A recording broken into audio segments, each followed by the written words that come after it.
کوئٹہ میں ایک دن جامعہ مسجد قندہاری میں تقریر کرتے ہوئے جب پتھروں کی بارش شروع ہوئی تو سب بھاگ گئے سوائے ایک شخص کے، اور وہ شیخ طاہر پنجپیری رحمہ اللہ تھے۔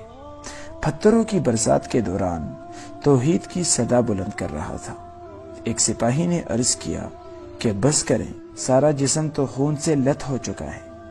طاہر رحمہ اللہ فرمانے لگے، زبان تو ابھی تک چل رہی ہے اور جب تک یہ چلے گی بس نہیں کروں گا۔ یہ وہ شخصیت ہے جو سوابی کے ایک چھوٹے سے گاؤں پنجپیر میں غلام نبی خان کے گھر میں فروری 1916 کو اس لڑکے یعنی محمد طاہر کی جنم ہوئی۔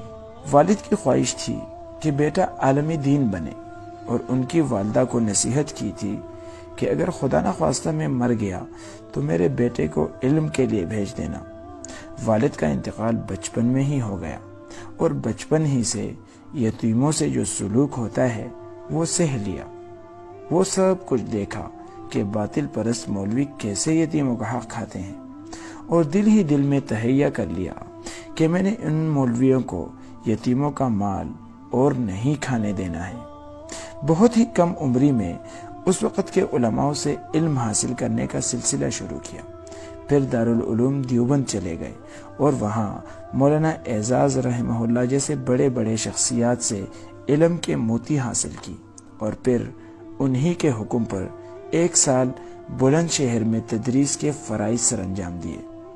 پہلے مرحلے میں انہوں نے حسین علی الوانی رحمہ اللہ سے تدریس سیکھی۔ اس کے بعد حج کے لیے روانہ ہوئے۔ وہاں شیخ الاسلام عبید اللہ سندھی سے قرآن و حدیث کے موتی حاصل کر کے واپس آنے کا ارادہ کیا تو شیخ عبید اللہ سندھی نے کہا کہ مت جاؤ، پختون قوم بہت سخت قوم ہے، وہاں تم توحید بیان کرو گے تو وہ تمہیں مار دیں گے۔ شیخ طاہر نے جواب دیا کہ میرے قوم کا مجھ پر حق ہے، انہیں میں کیسے جہنم میں جاتا دیکھ سکتا ہوں۔ انہیں سعودی عرب میں قاضی کا عہدہ بھی مل رہا تھا، لیکن وہ ٹکرا کر واپس وطن آ گئے۔ واپس آئے تو ہر طرف اندھیرا ہی اندھیرا تھا، سارا قوم مخالف تھا، ہر طرف سے یا شیخ عبد القادر جیلانی، پیر بابا مدد وغیرہ کی پکار تھی، مطلب ہر طرف شرک و بدعات تھی، اور ان سب صداؤں کے درمیان میں ایک اللہ کی توحید کی صدا بلند کرنے والا تھا، اور وہ مرحوم طاہر رحمہ اللہ تھے۔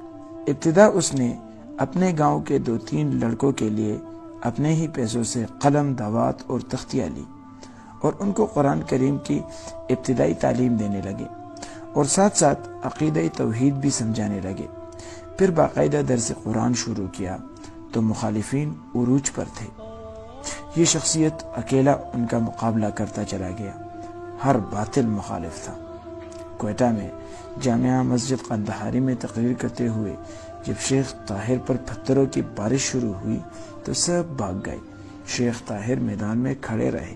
ایک سپاہی نے عرض کیا کہ اب بس تو کریں، سارا جسم تو خون سے لت ہو چکا ہے۔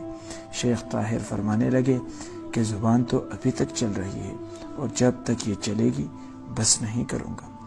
ختم نبوت کی خاطر جب سوابی کے چوک میں گدے پر بیٹھا کر ہڈیوں کا ہار پہنایا گیا تو اس وقت شیخ صاحب سے پوچھا گیا کہ اب بولیں، کیا کہو گے؟